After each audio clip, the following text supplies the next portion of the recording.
തെമ്മാടിത്തമ്പുരാൻ ഭാഗം 12. രചന അവതരണം ദിവ്യരാജ്. റൂമിലെത്തിയിട്ടും കലിയടങ്ങിയില്ല രുധിൻ്റെ. എന്ത് ധൈര്യത്തിലാ ഇന്നവള് എന്നോട് അങ്ങനൊക്കെ പറയുകയും പെരുമാറുകയും ചെയ്തത്? കൈമുഷ്ടി ചുരുട്ടി കോപം അടക്കി പിടിച്ചവൻ. കുഞ്ഞുനാള് മുതലേ അയാള് കൺമുന്നിൽ ഉണ്ടായിരുന്നിട്ട് കൂടി തന്തയില്ലാത്തവനെന്ന് കേട്ടാ വളർന്നത്. ഇപ്പോഴും പലരും അടക്കി പിടിച്ച് പറയാറുണ്ടങ്ങനെ. അതില് ഇപ്പോ ദുഃഖമൊന്നും തോന്നാറില്ല. കൃഷ്ണൻ പോലീസിൻ്റെയല്ലേ ചോര, അയാളുടെ സ്വഭാവ ഗുണം കാണിക്കാണ്ടിരിക്കോ എന്ന് പറയണതും ഈ ആളോള് തന്നെയല്ലേ എന്ന.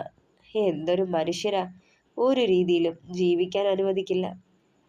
ഇവള് മാത്രമല്ല, ആ ശാന്തയും ഒരിക്കൽ ഇമ്മാതിരി വടക്ക് വർത്തമാനവും പറഞ്ഞ് അടുക്കാൻ നോക്കിയിട്ടുണ്ട്. ഹരിചന്ദ്രനോ ശ്രീരാമചന്ദ്രനോ ഒന്നുമല്ല ഞാനും. ചോരയും നീരുമുള്ളൊരു ആണ് തന്നെ എന്ന് വെച്ച് ഒതുങ്ങി ജീവിക്കണവരെ കൂടി വരുതിയിലാക്കണത് കുറെ കഷ്ടമല്ലേ? ഞാനങ്ങനത്തെ രീതിയിൽ ഒരുത്തിയോടും ഇന്നേ വരെ അതിര് വിട്ട് പെരുമാറിയിട്ടില്ല. ആകെ കൂടി ഇത്തിരി സ്വാതന്ത്ര്യം എടുക്കണത് എൻ്റെ പെണ്ണിനോടാണ്. അതും വിവാഹം ഉറപ്പിച്ചെന്നായപ്പോ. അവളുടെ മുഖം മനസ്സിലേക്ക് വന്നതും അത്രയും നേരത്തെ കലുഷിതമടങ്ങി നെഞ്ചൊന്ന് തണുത്തു. നാളെ മുതൽ എൻ്റെ പെണ്ണ് എൻ്റെ നെഞ്ചിൻ തണലിലുണ്ടാവും. വല്ലാത്തൊരു സംതൃപ്തി തോന്നി അവന്. പക്ഷേ അതേസമയം വല്ലാത്തൊരു തിടുക്കവും. നാളെ രാവിലെ വരെ കാത്തിരിക്കാൻ വയ്യാത്ത പോലെ. മുഷിഞ്ഞ വസ്ത്രങ്ങളും ചിന്നിച്ചിതറിയ പുസ്തകങ്ങളും കോലുമാറി നിലത്തുരുണ്ട് കിടക്കുന്ന തായമ്പകയിലേക്കും നോട്ടം ചെന്നു.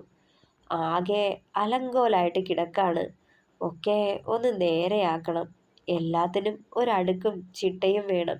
ഓള് വരുമ്പോ ഒക്കെ നേരെയാവും. ചെറുചിരിയോടെ എഴുന്നേറ്റ് മുണ്ട് മടക്കി ഉടുത്തുകൊണ്ട് മുഷിഞ്ഞ വസ്ത്രങ്ങളൊക്കെ നിലത്തുനിന്ന് പെറുക്കി ബിന്നിലേക്കിട്ടിരുന്നു. നിലത്തായി ഉരുളുന്ന തായമ്പക തൊട്ടു തൊഴുത് കയ്യിലെടുത്ത് ടേബിളിന് മുകളിൽ വെച്ചു. കൂടെ മാറിക്കിടന്ന കോലും ചേർത്ത് വെച്ചു. കെട്ടുപൊട്ടി അലസമായി കിടന്ന പുസ്തകങ്ങളെല്ലാം വൃത്തിയോടെ അടുക്കിയെടുത്ത് ഷെൽഫിൽ വെച്ചു. നീണ്ട മുടിയിലൂടൊന്ന് വിരലോടിച്ചുകൊണ്ട് ചെറുതായൊന്ന് മാന്ദഹസിച്ചവൻ അവളുമൊത്തുള്ള നല്ല നിമിഷങ്ങൾ ഓർത്തെടുത്ത പോലെ. നിവർന്നും ചെരിഞ്ഞും തിരിഞ്ഞും കിടന്നിട്ടും ഉറക്കം വന്നില്ല അമ്പിളിക്കും. നാളെ ഈ നേരം താൻ ആ നെഞ്ചിൻ തണലിൽ പറ്റിച്ചേർന്നിരിപ്പുണ്ടാവും. നെയ്തു കൂട്ടിയ സുന്ദര സ്വപ്നങ്ങളും പങ്കുവെച്ചുകൊണ്ട്. മനുവേട്ടനിൽ നിന്ന് ലഭിച്ച അവഗണനകളും ആ വീട്ടിലെ വേലക്കാരിയുടെ സ്ഥാനവും ഏൽപ്പിച്ച മുറിവ് ഒന്നുണങ്ങി തുടങ്ങിയത് നാരായണീയത്തിലെ തെമ്മാടിയുടെ സാമീപ്യത്തിലാണെന്ന് ഓർത്തതേ മെല്ലെയൊന്ന് പുഞ്ചിരിച്ചവൾ. ആളിൻ്റെ കുസൃതിയും കുറുമ്പും പ്രണയവും കലിയും താൻ കണ്ടിട്ടുണ്ട്. ആ ഭാവങ്ങളൊക്കെ മനസ്സിലേക്ക് വന്നതേ നേരമൊന്ന് വെളുത്തെങ്കിലെന്ന് തോന്നി അവൾക്കും. ഒന്ന് ആ മുഖം കാണാനും ആ നെഞ്ചിലേക്ക് ചേരാനും തോന്നിയവൾക്ക്. അതിരാവിലെ അമ്മ വന്ന് തട്ടി വിളിച്ചതും ഉണർന്നിരുന്നു അമ്പിളി. എഴുന്നേറ്റിരുന്ന് മഹാദേവനെ മനസ്സിൽ പ്രാർത്ഥിക്കുമ്പോൾ ഇന്നത്തെ ദിവസം മുതൽ തൻ്റെ ജീവിതം മറ്റൊരു വീട്ടിലാണെന്ന ചിന്ത വന്നു. തൊട്ടരികിൽ കിടന്ന് ഉറങ്ങുന്നവളെ ശകാരിച്ചുകൊണ്ട് തല്ലി ഉണർത്തുന്ന അമ്മയെ കാണെ കണ്ണു നിറഞ്ഞു. അധികം ദൂരത്തല്ല, എന്നാലും അകലുകയാണല്ലോ എന്ന ചിന്ത വീർപ്പ് മുട്ടിച്ചു. മെല്ലെ കണ്ണൊക്കെ തുടച്ചുകൊണ്ട് എഴുന്നേറ്റ് പുറത്തേക്ക് നടന്നു. അമ്മയുടെയും അച്ഛൻ്റെയും ബന്ധുക്കളെല്ലാവരും എത്തിയിട്ടുണ്ട്. ആണുങ്ങളൊക്കെ പുറത്തെ ഹാളിൽ നിരന്ന് കിടക്കുന്നത് കണ്ടുകൊണ്ട് പുറത്തേക്കിറങ്ങി. തൊഴുത്തിൻ്റെ ഭാഗത്ത് കുത്തിവെച്ചിരുന്ന ബ്രഷും പേസ്റ്റും കയ്യിലെടുത്ത് പൈപ്പിൻ ചോട്ടിലേക്ക് നടന്നവൾ. ഇതവര് പ്രത്യേകം പറഞ്ഞ് ചെയ്യിപ്പിച്ചതാത്രേ. കണ്ടിട്ടൊരു 10-40,000 രൂപ മതിക്കും. കാശുള്ളവർക്ക് എന്ത് ആഡംബരവും കാട്ടാലോ. തനിക്ക് കൊടുക്കാനായി നാരായണീയത്തിൽ നിന്ന് കൊണ്ടുവന്ന പട്ടുപുടവ വിടർത്തി വെച്ച് അമ്മായി അടക്കം പറയുന്നത് കേട്ടുകൊണ്ടാണ് അകത്തേക്ക് കയറി വന്നത്. വിലപിടിപ്പുള്ള വസ്ത്രങ്ങളും സ്വർണ്ണാഭരണങ്ങളും കണ്ട് കണ്ണും തള്ളിയിരിപ്പാണ് അമ്മായിമാർ. രണ്ടാം കെട്ടുകാരിയായവൾക്ക് വല്ല ചട്ടനെയും പൊട്ടനെയും നോക്കിയാൽ മതിയെന്ന് പറഞ്ഞ മുതലാണ് ഈ അടക്കം പറയുന്നത് ഓർത്തുപോയവൾ. ചേച്ചിമാര് ചേർന്ന് പണിപ്പെട്ട് ഉടുത്ത സാരിക്ക് അവളുടെ അത്രയും പോലും കനമുണ്ടെന്ന് തോന്നി അമ്പിളിക്ക്. എന്തിനാ ഇത്രയും വില കൂടിയത് ഒന്നും വേണ്ടായിരുന്നു. നല്ലൊരു നേരിയത് സാരി മതിയായിരുന്നുല്ലോ, മനസ്സിൽ ഓർത്തേയുള്ളവൾ. 40 പവന്റെ ആഭരണങ്ങൾ, പലതും വില കൂടിയ കല്ല് പതിപ്പിച്ചവ. കണ്ടതും ചെറിയമ്മായിയുടെ കണ്ണുകൾ വിഴിഞ്ഞു. നല്ല വിലയുണ്ടാവും ഓരോന്നിനും. എന്നാലും അമ്പിളി, നിന്റെ ഒരു ഭാഗ്യേ, ചെറിയമ്മായി പുലമ്പി. 10 പൈസേന്റെ സ്ത്രീധനമില്ലാത്തോളെ ഇന്റെ മോന് വേണ്ട. സർക്കാർ ഉദ്യോഗസ്ഥനായ ഇളയ മകന് വേണ്ടി രാമൻ മാമ തന്നെ ആലോചിച്ചപ്പോൾ പറഞ്ഞവരാണ്. അച്ഛനാകെ 2 പെങ്ങന്മാരാ. രണ്ടും കണക്കാ, ഒന്നിനും കൂടില്ല. സ്വന്തം പിറപ്പിന്റെ മക്കളാണെന്ന് ഒരു കരുതലുമില്ല. ആകെ ഞങ്ങളോട് സ്നേഹം കാട്ടണത് അമ്മയുടെ ആങ്ങളമാരാ. എന്ത് കാര്യത്തിനും മുന്നിലുണ്ടാവും രാമൻ മാമയും ഭരതൻ മാമയും. കുട്ടൻ ഭരതൻ മാമയുടെ പാലക്കാട്ടെ വീട്ടിൽ നിന്നാ പഠിക്കണത്. അമ്മായിമാരും നല്ലവരാ. വലിയ കാര്യ ഞങ്ങളോടൊക്കെ, ചെറുചിരിയോടെ ഓർത്തവൾ. സർവാഭരണ വിഭൂഷിതയായി താൻ നിൽക്കുമ്പോൾ ഒരു കുഞ്ഞു കമ്മലും നേർത്തൊരു മാലയും ഇട്ട് നിൽക്കുന്ന രേവതിക്കുട്ടിയെ കണ്ട് നെഞ്ചൊന്നാളി അവളുടെ. നിന്റെ വളയെവിടെ പെണ്ണേ? ഒഴിഞ്ഞ അവളുടെ കയ്യിലൊന്ന് തട്ടിക്കൊണ്ട് ചോദിക്കുമ്പോൾ പരുങ്ങിയവൾ. അത് ചേച്ചി. അടുത്തു നിന്ന് കണ്ണുകൊണ്ട് കഥകളി കാട്ടുന്ന ശോഭയെ നോക്കി തപ്പിപ്പോയവൾ. എന്താ അമ്മേ, അവളുടെ വളയെവിടെ? ശോഭയുടെ മുഖത്തേക്ക് ഉറ്റുനോക്കി അമ്പിളി. അത് പൊട്ടി.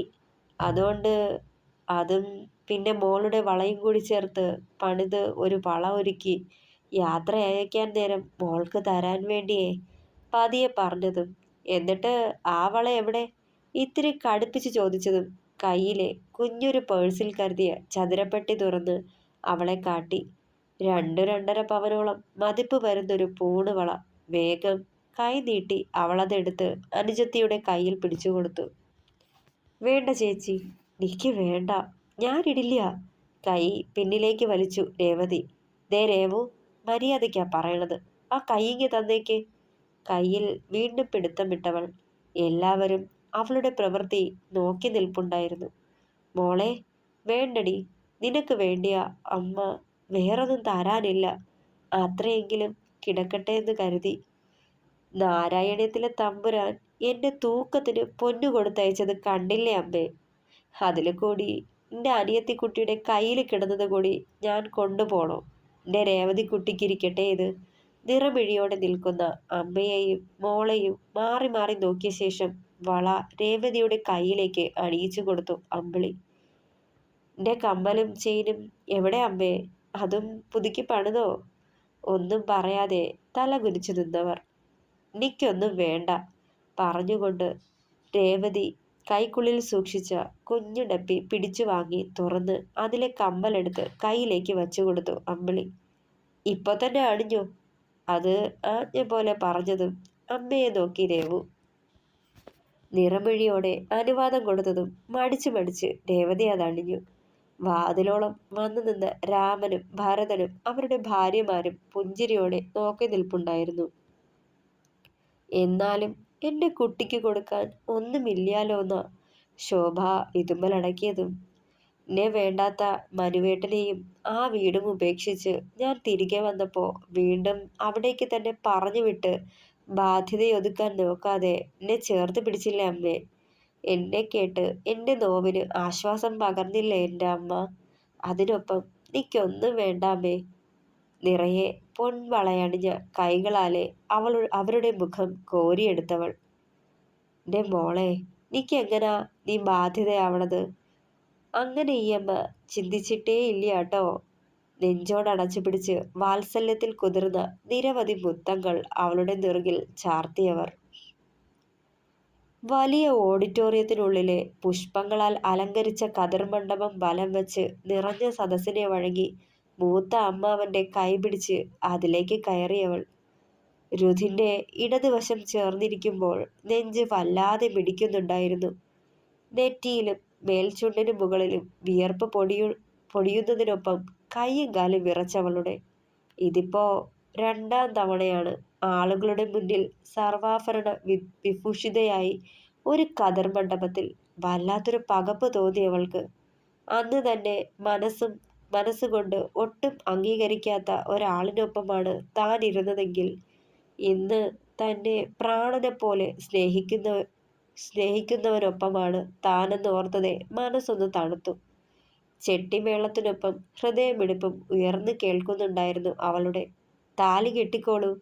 തിരുമേനി അത് പറയുമ്പോഴാണ് തൊട്ടടുത്തിരുന്നവനെ ഒന്ന് ഇടം കണ്ണാലെ നോക്കിയത്.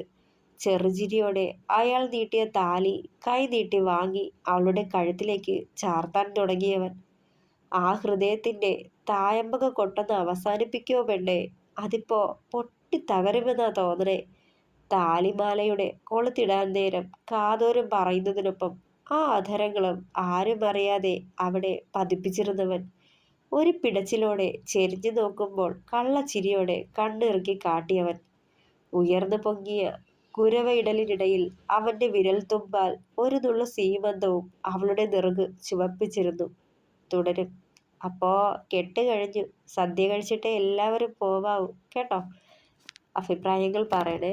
കഥ ഇഷ്ടമായാൽ ലൈക്ക് ചെയ്യുക, ഷെയർ ചെയ്യുക, ഹൈപ്പ് ചെയ്യുക, സപ്പോർട്ട് ചെയ്യുക. താങ്ക്